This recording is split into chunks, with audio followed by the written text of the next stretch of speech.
Et voilà, voilà, on est là avec apprendre l'arabe avec Doudou. Et on va parler aujourd'hui de la différence entre l'arabe classique et le dialecte. Il y a des gens, quand ils veulent apprendre l'arabe, ils me disent on veut apprendre l'arabe contemporain ou bien l'arabe moderne.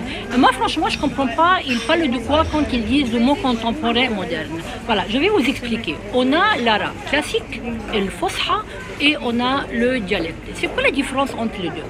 L'arabe classique, c'est le langage, bien sûr. Le fosha, c'est le langage, c'est la langue du Coran, la langue officielle, la langue du média, c'est les journaux, c'est partout dans tous les pays arabes. C'est la même, neutre. Après ça, chaque pays, il a son dialecte. Et puis, si je vais parler par région, si je vais prendre le Moyen-Orient, l'Égypte, le Liban, la Syrie, on a plus ou moins les dialectes qui sont un peu proches. Les dialectes du Maghreb, l'Algérie, la Tunisie, le Maroc, ils ont plus ou moins aussi les dialectes qui sont plus proches. Est-ce qu'on se comprend entre nous? Mais oui, on se comprend entre nous sans problème. Alors donc, si maintenant je donne des exemples concrets pour comprendre la différence entre le dialecte et le fosha. Dans la vie quotidienne, on ne parle pas le fosha, mais on parle le dialecte. On écrit le fosha. En français, la littérature ou bien les journaux, ils écrivent avec le passé simple. Mais quand on parle dans la vie quotidienne, on parle avec quoi? On parle avec le passé composé.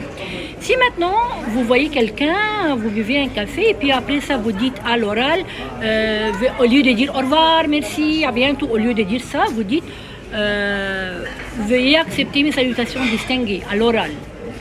Vous allez regarder comme ça, mais qu'est-ce qu'ils disent? Mais on ne dit pas ça à l'oral.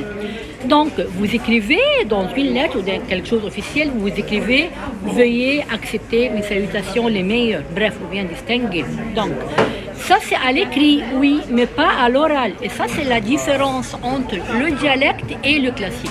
On ne parle pas classique. Il y a bien sûr des gens qui enseignent l'arabe, ils enseignent le classique. C'est pour faciliter les choses, ils enseignent le classique plutôt. Et puis ils disent que les gens, ils vont se débrouiller. Mais moi je demande comment les gens vont se débrouiller si vous allez au souk, si vous parlez à votre belle-mère, si vous parlez aux amis en classique. Vous savez, mes amis, c'est comme si, par exemple, vous sortez d'un film du Moyen-Âge, d'un film historique. On ne parle pas le classique. Qui parle le classique? Par exemple, un imam du mosquée qui veut prendre une distance avec les gens. Et le Jazira pour donner, pour tout ce qu'elle dit, des choses très importantes. Mais si vous parlez ça dans la vie quotidienne, ça ne va pas aller. Vous voyez,